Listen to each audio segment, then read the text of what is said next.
How would you like a 15% discount to my daily email, the stack of stuff, the show notes, discounts to the conference, all of that? All you need to do is text the word show to 33777.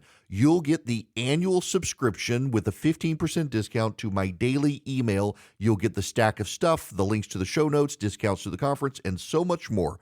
All you have to do is text the word show, SHOW, to 33777. Text show to 33777.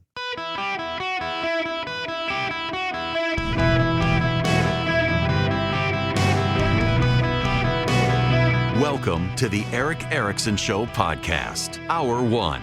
Ladies and gentlemen, welcome. It is Eric Erickson here. Delighted to have you with me, coast to coast. The phone number, 877-973-7425. Should you wish to be on the program, as always, text Eric, E-R-I-C-K, to 33777. You can get the show notes, the podcast, the live stream, all the links. Follow me around social media. I broke in my pizza oven for real this weekend. It was fantastic. If you follow me on Instagram, you got to see all my boring pizza pictures. Now, we must begin with why it is so obvious that Donald Trump is beating Joe Biden. Listen, if I'm really honest with you, if I'm really, really honest, I still think Joe Biden has an advantage in the election and could probably pull this thing off because incumbency has advantages. And there are a significant number of Americans who they don't like Joe Biden, but they cannot conceive of voting for Donald Trump. I think it's possible. But I also think that there are a lot of people who think that and just process it as there's no way Donald Trump can win. And actually, right now, Donald Trump is mopping the floor with Joe Biden.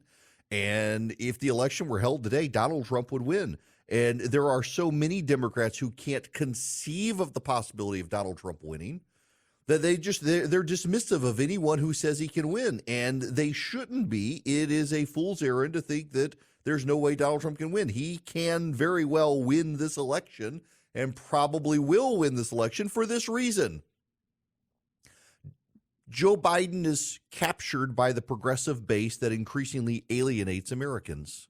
You don't have to believe me, just believe Joe Biden. So he sat down with Jonathan Capehart of the Washington Post, the pro-Hamas Washington Post, I should say, and MSNBC, just to give you a sense of who Jonathan Capehart is. He is a gay progressive, and Eric Holder, who is Barack Obama's attorney general, presided over his wedding. That's how progressive he is. Eric Holder was presided at the wedding for the guy and his boyfriend, now spouse.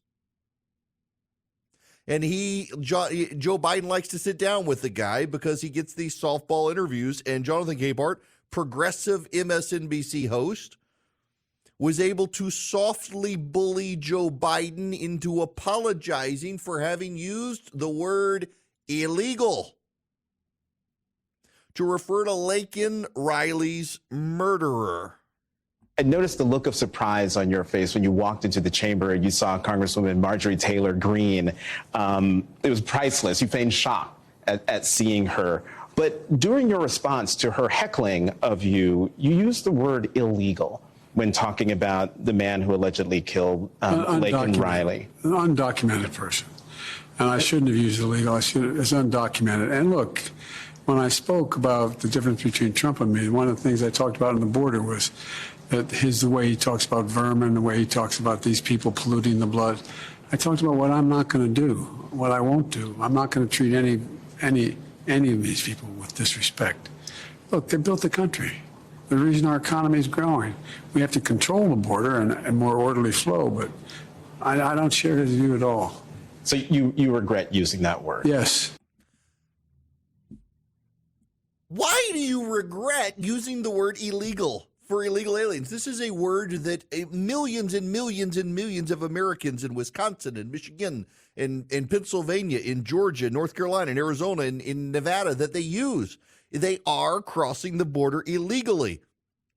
Joe Biden says he should have used the phrase undocumented. Actually, Jose Ibarra, Laken Riley's murderer, was very well documented We know when he crossed the border. We know where he crossed the border. We know which laws he broke when he got to New York and how the progressives turned a blind eye to it. We know how he broke the law in Georgia, and they did very little to him in Athens, Clark County, Georgia, where they like to think of themselves as a sanctuary city. And we know he ultimately, because of the progressive policies put in place, was able to murder Laken Riley. And we now know Joe Biden is more concerned with using the phrase undocumented than he is with mispronouncing Laken Riley's name, calling her Lincoln Riley. He essentially is willing to apologize to Laken Riley's murderer and not to Laken Riley's family for mispronouncing her name. Of course, Donald Trump on the campaign stage called him out for it. When I say he was an illegal alien, he was an illegal immigrant, he was an illegal migrant, and he shouldn't have been in our country, and he never would have been under the Trump. Look, the reason Joe Biden is losing to Donald Trump is because of stuff like that. Donald Trump is going to deservedly mop the floor with Joe Biden if a progressive MSNBC host can softly bully Joe Biden into walking back using the word illegal. Just think about this for a minute. And I know it's hard if you're on the left and you're listening to this right now. You can't fathom this, but a great, vast array of Americans, including Hispanic Americans, use the phrase illegal alien. They haven't gotten into the progressive word games of where they're undocumented Latinxes. They use the word illegal alien.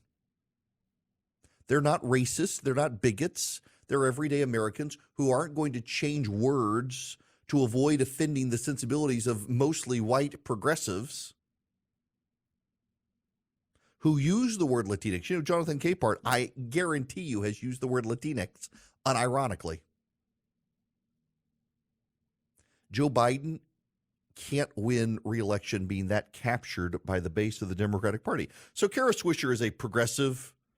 She's on CNN. She started off in technology, and of course now she gets to opine on whatever she wants.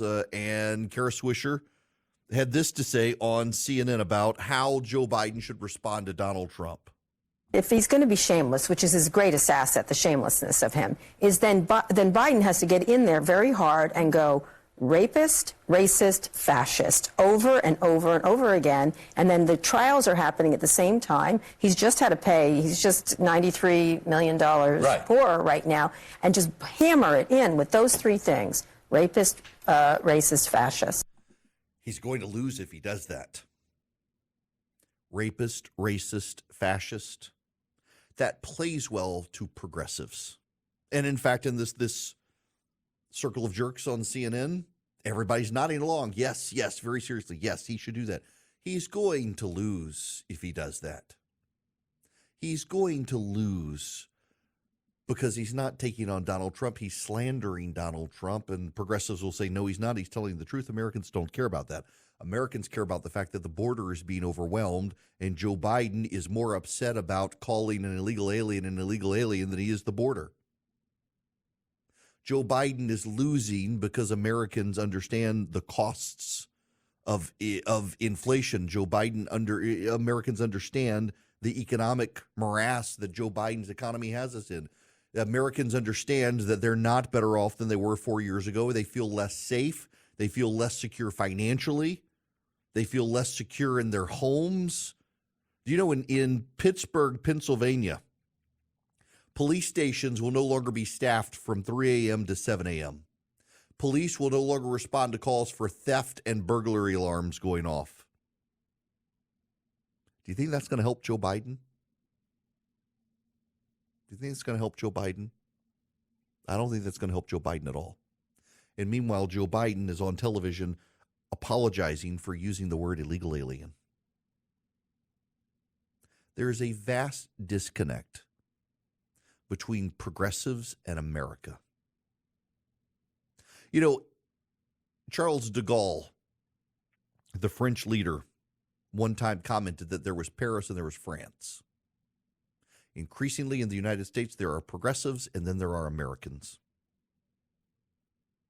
Joe Biden being captured by the progressives distances him from the issues that Americans care about. Joe Biden being captured by progressives means he's perpetually in apology mode for saying things Americans say, and then telling those Americans somehow they're bigoted for saying the things that Joe Biden himself just said. And Joe Biden wants to be the big man and apologize for saying the things Americans say. There is a huge disconnect between the left and the United States right now. Look, on the issue of Hamas and Israel, the Biden administration is bending over backwards after their win in Michigan when so many people declared themselves uncommitted. And they're convinced themselves it wasn't the auto workers, it was the pro-Hamas supporters in Dearborn, Michigan that pushed that. The Biden administration scrambling now to come to terms with and convince those people that he's not as pro-Israel as they think he is. All because of a small segment of the population of Democratic voters Joe Biden is concerned about. He's bending over backwards, moving in heaven and earth for a bunch of people who support a bunch of terrorists. And they are a small number of people nationally. I'm fascinated by this, that the Democratic Party has become in such a bubble they can't understand this. Now, Republicans are in danger of being in a bubbles as well. We shouldn't dismiss there are Republican bubbles, and Republicans can refuse to relate. But at the same time, it's the Democrats who are the most out of touch with the American public. A girl was murdered in Athens, Georgia. The mayor of Athens, Georgia, wanted to lecture people on the hateful things Donald Trump said. He's a progressive mayor. Wanted to lecture people on the hateful things Donald Trump said, as opposed to owning the fact that the policies in that county enabled a murderer to murder a girl, an illegal alien no less, murder a girl. The president is more upset at himself for using the word illegal alien than mispronouncing Laken Riley's name on a national stage.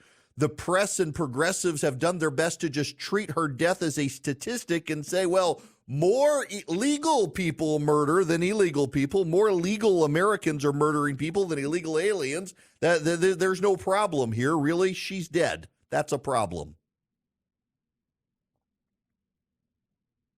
On inflation, they said it was transitory. It was transitory. It was transitory. It was transitory. And yet it continued. Now they say it's no big deal and the economy's healing itself when it's not. They say we've had this massive increase in jobs, except it's people taking multiple part-time jobs and the government merging them together to create one full-time job. More Americans are working part-time jobs than full-time jobs than ever before. But in the Democratic bubble, this is all good. In the Democratic bubble, everything's fine. In the Democratic bubble, all is hunky-dory, and if you don't believe it, you're a hateful bigot. And you're ungrateful to the great job Joe Biden has done. And if Joe Biden will just go out and refer to Donald Trump as a rapist fascist, he'll win the election. Life is good in the Democratic bubble. It's real good when all you have to do is say that. Now, this is where we probably need to save this for the See, I Told You So file. Because if Donald Trump does win in November, which is very likely right now, you know who's going to be at fault? They'll blame the Russians, of course, but you know who's really going to be at fault?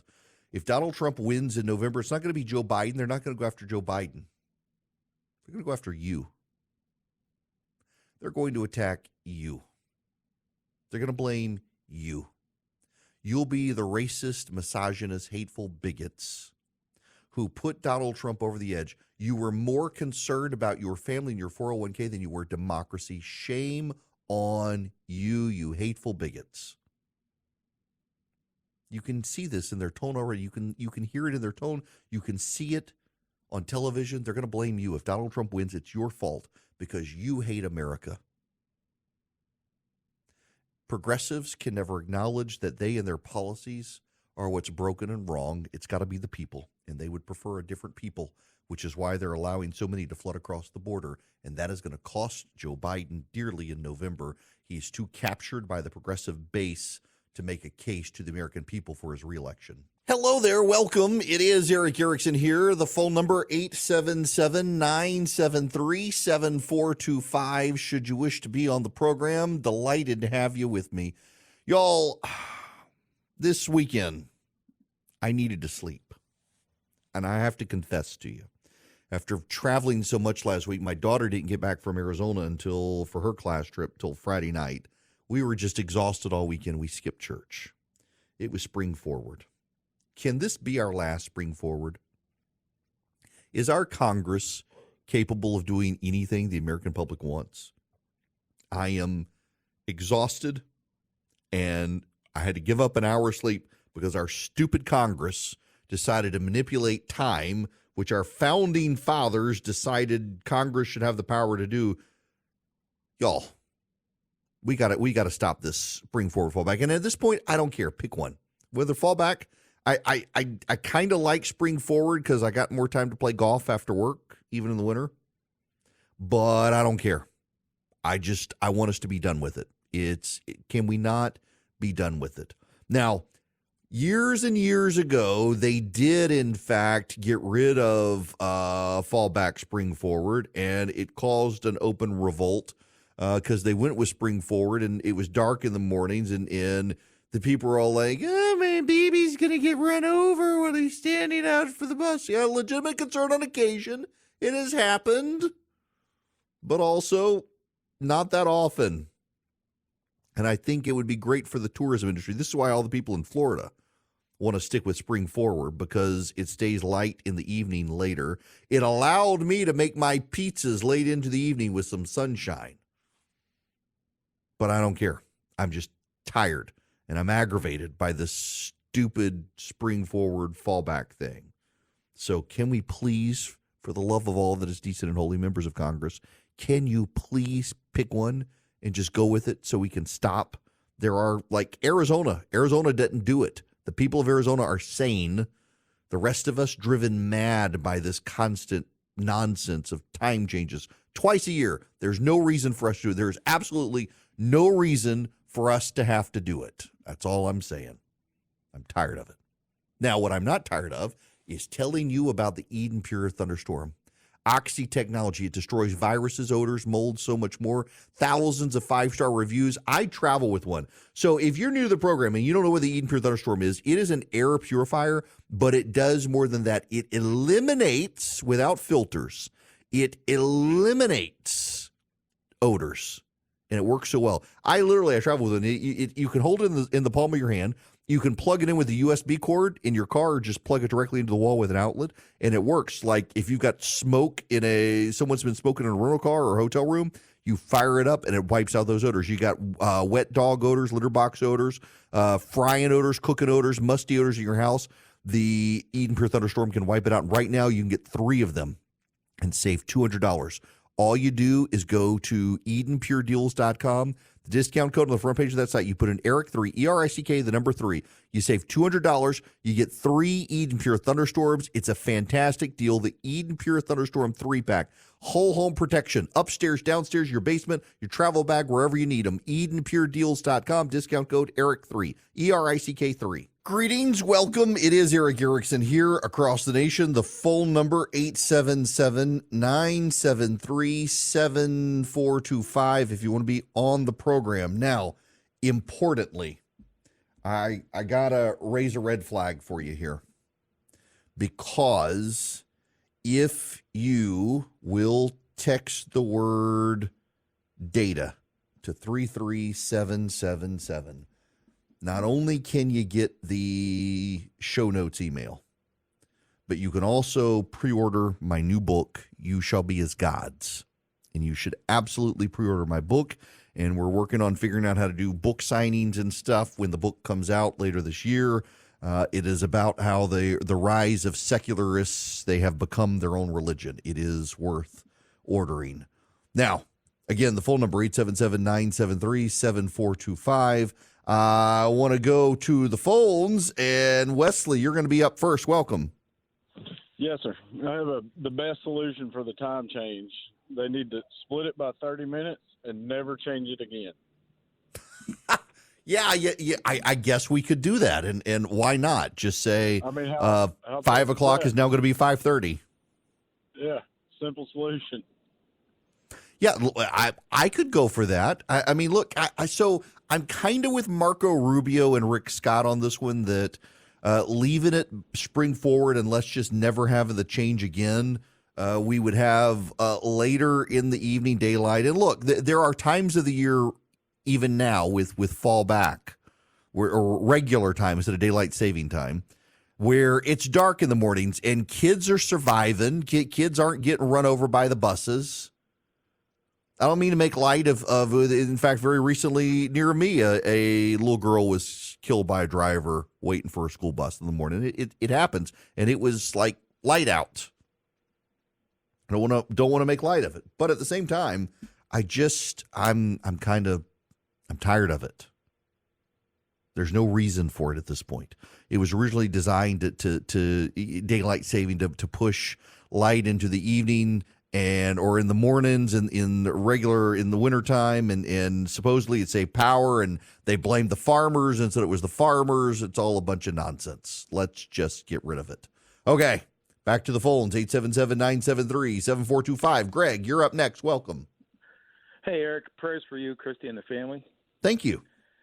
Yeah, there's an article in this morning's digital edition of the Epic Times talking about the Biden-Trump battle over Haley voters now that she's suspended her campaign. And it asked the question, who are these Haley voters that they say that Biden and Trump are battling over? And I just want to say, personally, I think they're people like me that are mostly conservative but think that the country needs a new generation of leaders younger than Biden and Trump. I think they're people that are tired of the political divisiveness that these two guys have poured gasoline on over the past 4 years. I think they're people that would like to see a qualified Republican woman claim the title of first female president in this country's history and retire the myth once and for all that Republicans are just a bunch of old, rich white guys. And I think they're people that put God, family, and country ahead of political affiliation or agenda. And that's who I believe Haley voters are, and I just wanted to get your thoughts on that. Yeah, so Greg, I listen, there's this myth that's been pushed to some degree by Trump supporters that she was just wooing Democrats, but that's not actually true. In South Carolina, for example, it was something like 80% of the Republican primary voters were registered Republicans, previously registered Republicans, not same-day registered Republicans, and she got a good chunk of them. She did get moderates independents. There will be a segment of her support that was Democrat and trying to stop Trump, and they'll go back to Biden. But I actually do tend to agree with you, Greg, that a lot of her support were conservative voters who are actually want a conservative, are Republican voters who want a Republican candidate more like a traditional Republican candidate. The problem is I think the Republican Party itself has shifted from where it was, and the days of those sorts of Haley-style candidates are probably gone. And I don't know that they're coming back. And maybe they will. If Trump loses in November, I suspect the party goes back to wanting someone they think can win, and they shift. But I'm not exactly sure that that's going to be the case. But I do think that people who just say, well, Haley voters were all Democrats are wrong. I mean, I know a lot of Haley voters, and none of them is Democrat. They're lifelong Republicans who just don't like Trump. But Trump's going to be the nominee now, so where do they go? I think some of them will stay with Trump. I think a good number, and probably the majority, will stay with Trump. I think that some of them will go with Joe Biden, but I also think you're going to see some just stay home. You will see some voters from the right stay home. Will it matter? I don't know. I tend to believe that the polling is fairly good, particularly the New York Times Siena poll, and that polling has Donald Trump winning. And I think that there is this self-absorption among some voters that that guy can't win without me. Oh, I think that guy can win without you. You can stay home, and I don't think it's gonna impact them. By the way, Philip wants me to tell you that my book is a pre-sale 39% off the cover price at Amazon. So if you text DATA to 33777, you can order it and get a discount. Now, I got to talk about Israel and the situation with the pier we're building in Gaza. Benjamin Netanyahu was on Fox talking about the situation in Israel. This is the Prime Minister of Israel. We have to have that victory. We can't have 3/4 of a victory. We can't have 2/3 of a victory, because Hamas will reconstitute itself with these 4 battalions in Rafah, reconquer the Gaza Strip, and do the October 7th massacre over and over and over again. Now, it is the start of Ramadan. For those of you who don't know, Ramadan is one of the religious periods in Islam where you fast during the day. Now, you don't starve to death. What happens is, when I was a kid growing up overseas, from sunrise to sundown, you don't eat. And then at sundown, they fire cannons. At least when I was a kid in Dubai, they fired cannons all over the city. You'd hear the blast of the cannons. And that would be the sign you can eat now. And they would have big feasts every night, and they would eat a lot overnight. They'd make up for this was like intermittent fasting as a religious ceremony. But it's considered a religious period. And then you go on Hajj, which is the pilgrimage to Mecca. And Ramadan ends in an Eid, which is a holiday celebration. And it's a big deal in the Middle East and in Muslim communities around the world. Joe Biden wants to send 1,000 U.S. soldiers, really they're going to be sailors, to build a temporary pier in Gaza along the coast in order to up the amount of aid that the United States and allies can send to the residents of Gaza. The problem is that Hamas wants all the aid for themselves. I mean, we've already found throughout Gaza, as the Israeli soldiers have gone in, that Hamas has been taking a lot of the aid meant for the residents of Gaza. In fact, the United States has been doing airdrops into Gaza because Gaza's citizens have been being shot by Hamas when they try to go get aid. Hamas wants the optics of people starving and dying because they think that helps them in the international press.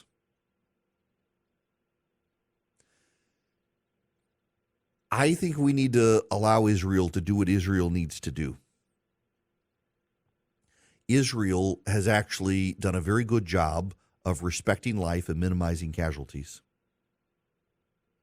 When you see the horrors and the pictures of this war and the destruction in Gaza, your first reaction should be, if you are a sane person, your first reaction should be,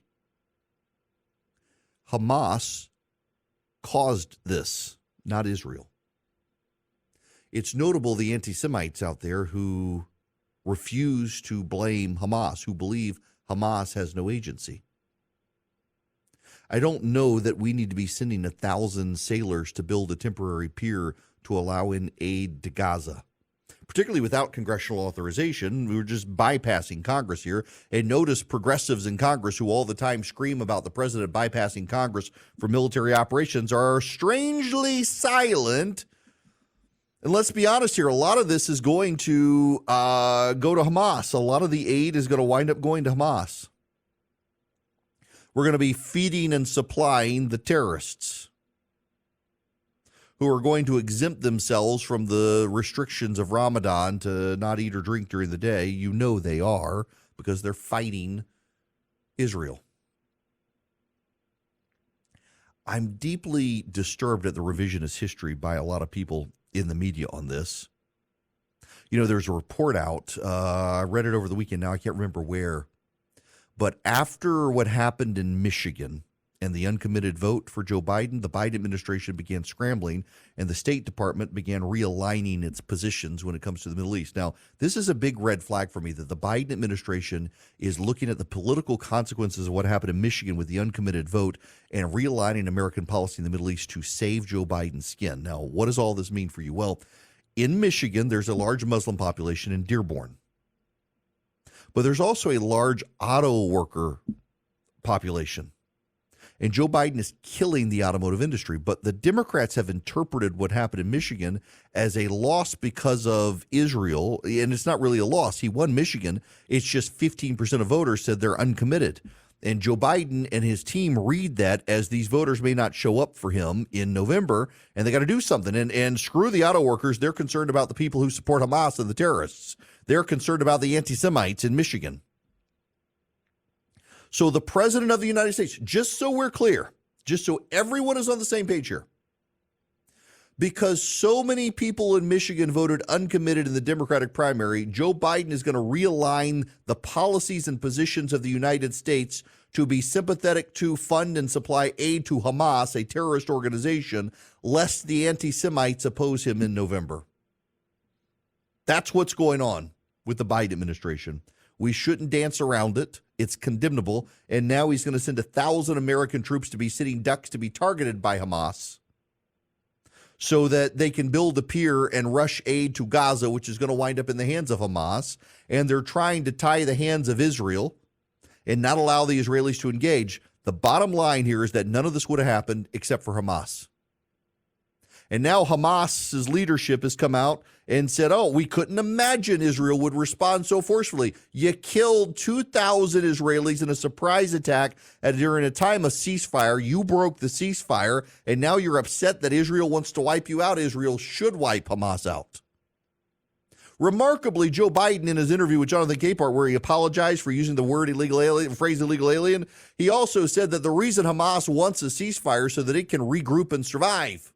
This is exactly why they should be given no ceasefire, given no quarter, and Israel should wipe them off the face of the earth. And if civilians in Gaza die, civilians in Gaza die. And while that's terrible, war is terrible, and they brought it on themselves by bringing Hamas to power, and many of them cheering on Hamas when they did what they did on October 7th. The only way to solve this problem is to wipe out Hamas, and if that means destruction in Gaza, that means destruction in Gaza. So be it. It's just remarkable to see Biden realign his policies because he's worried about losing anti-Semites in the November election. And let's be real honest here. These people who are voting no and who are supporting the Palestinians, they're actually supporting Hamas and they're actually anti-Semites. Now, I got to tell you guys, heard from a small business the other day. Actually, this is a genius solution, and he said, I should weave this in. So this small business decided to go take advantage of Vision's offer for $179 a year IT support because they have an in-house IT guy. They're not going to give up their in-house IT guy.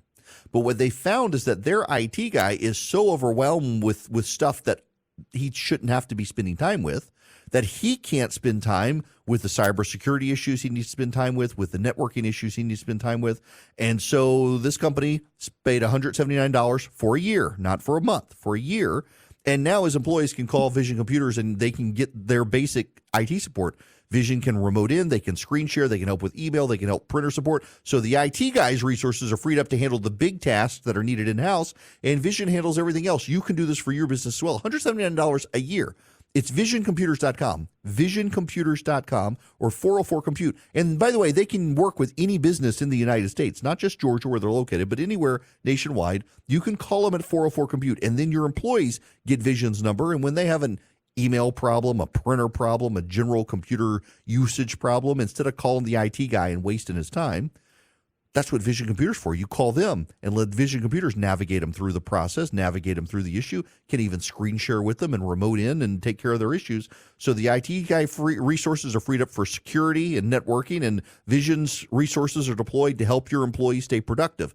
VisionComputers.com or 404-COMPUTE. Take advantage of them. Call them today. This hour of the program is brought to you by First Liberty Building and Loan. If you're buying a building or building a building or buying a franchise and you need $250,000 or more, reach out to them. Spend 10 minutes with them. See if they're a fit for you. See if you're a fit for them. They make their own lending decisions and have since the 90s. All you have to do is go to firstlibertyga.com, firstlibertyga.com, and you can get all their contact information. I hope you'll consider doing it. Now, I want to tell you, the 2024 Gathering registration page is open. For those of you who are new to the program, every year in August, we get the listeners together in Atlanta, Georgia, or around the country. This year is going to be in Atlanta, Georgia, to hear from some of the leaders of the conservative movement. We have invited Governor Gianforte of Montana, Governor Kemp of Georgia, Governor DeSantis of Florida, the Speaker of the House, Mike Johnson. We're inviting him. We're inviting my buddy Chip Roy, Congressman from Texas, Rich McCormick from Georgia, so many more. It's going to be an incredible lineup, And all you have to do is text the word engage to 33777 to get a ticket. It is a paid ticket, but we try to keep the cost down with our sponsors. I got to work on the sponsors and get the sponsor checks coming in and make sure we can pull this thing off. But it's going to be a great event. It'll be August 8th through the 11th in Atlanta, Georgia. And the listeners and the online audience and readers get to meet each other and me in person in Atlanta. Have a great time over a great few days. So the style of this conference, it's not speeches. It used to be speeches, but I don't want to do speeches. I want them to answer your questions. So what happens is ahead of time, if you come, you get a special link and you get to submit questions. And then I'm on stage doing an interview. I interview all of them. And they have to answer the questions. And so I ask them the questions that you guys have submitted and weave it into a conversation.